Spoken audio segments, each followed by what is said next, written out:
South Korean President Moon Jae-in will be in Kazakhstan, the third and final stop of a three-country tour of Central Asia.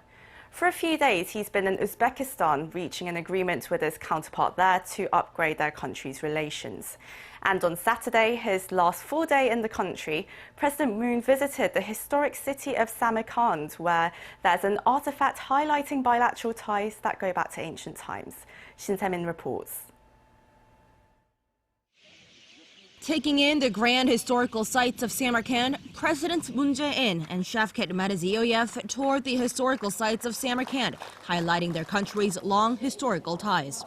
Samarkand is the hometown of the Uzbek president, and the South Korean leader was invited there by the Uzbek president himself.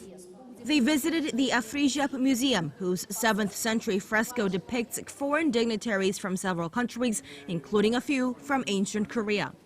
Inspecting the fresco, President Moon said it's proof that the two countries' relations go way back.